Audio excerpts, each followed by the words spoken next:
So it seems as if they're taking it back to the days of old. So I don't know if you really heard about this news, what is happening, but now in Cincinnati, in schools, they're putting black signs, blacks only versus white only, segregated stuff back in slavery days, back when we all kind of know where it's stemming from.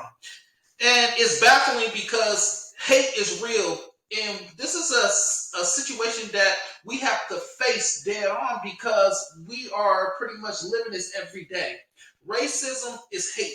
And we are being displayed by this each and every day. Just as no, it's no different from the kid, the 18-year-old white guy, and they like to portray him as a child. He's 18, so he's legally grown, and so he drove hours just to go and kill black people. But we have this issue in America, and this is an issue that it seems like they can't not shake, and it's a continuously thing. But it seems as if people are forgetting about love, because in the Bible in 13:34 it says, I give you a new command, and it is to love each other as I've loved you. Let's love each other. But those just my words. I want to take you to scripture because I keep my Bible right here and I want to just read it. It says, a new command I give you, love one another as I have loved you. So you must love one another. By this, we all know that you are my disciples if you love one another. So we already know that those that are not his disciples are the ones that's not operating in love. Love is a big deal today. This is why we must love each other. This is why we must continuously to be examples. This is why we must raise our children and train them up in a way that they should go, so the word will not depart from them. And when they get old, it would never leave them, that they will know.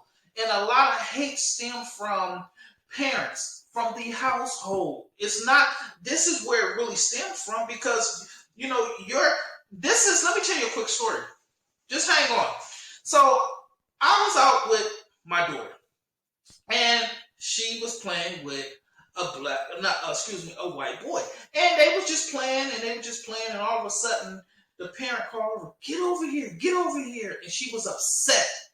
But the reason why she was upset, because she was playing with my daughter. Now, my daughter didn't really understand what was going on, right?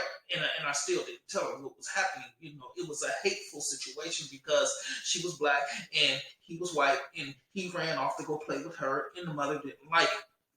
But see, hate is being taught in the home, and we got to stop the hate, and we got to continue to love one another, because this is what God has decreed. Because God is love, and we have to show that example. But we are losing a lot of that behind the things that is being portrayed in the world today, and it is baffling in schools that they're putting up. And these are children. They're putting up blacks only and whites only sign. It's like now we're back to this again.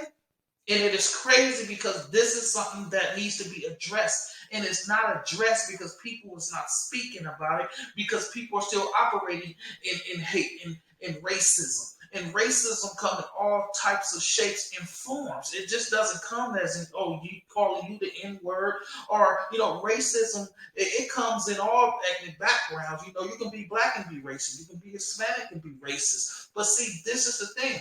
They use that as an incentive to be able to keep us at each other, because see, if we all come together as in one, then we become unstoppable. But they got to keep us fighting with one another, and it's all stemmed from it all stems from a color. Oh, well, you this color, then you're portrayed as that. You that color, stereotypes, or you that color, you portrayed as this, and so forth. So just because you're black, you come from the ghetto, or you have nappy hair, big lips, you're loud, you're lazy, or if you're an Hispanic, you automatically crossed over the border. If you are Asian, you automatically smart.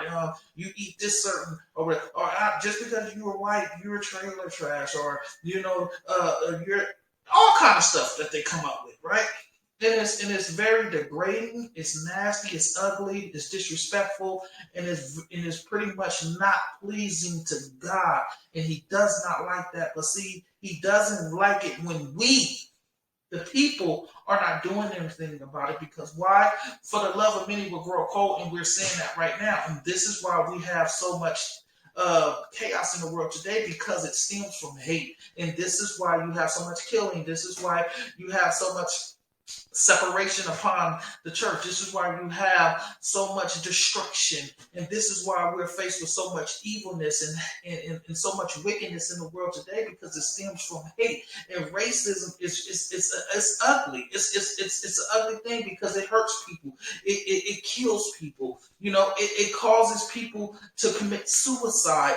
And it's just not right. But this is something that is very baffling. And it's like, wow, we really reached this point where people talking about blacks only, whites only, putting signs as in segregation back in the days when, slavery was, oh my God, it's like, wow, okay, what's next? But we already know that we're living the last days. So we just have to really just start, doing our jobs as Christians and really just pouring our love and being that example. But, when we're not displaying that example amongst others too as well, then of course, where they're going to get the example from. So, and again, sometimes I know it's hard to be an example to those that you're trying to show because you can love somebody and they can hate you back in a relationship. You love them, but they go still cheat on you, But it's a continuous thing that we have to give. You see, do not let your heart be hardened. And this is the thing when he's mean by that. So when you are hurt by somebody, it doesn't mean that you display that and you carry it. So meaning that, hey, just because this person didn't love you back then, you can still love on the next person because that person could love you back.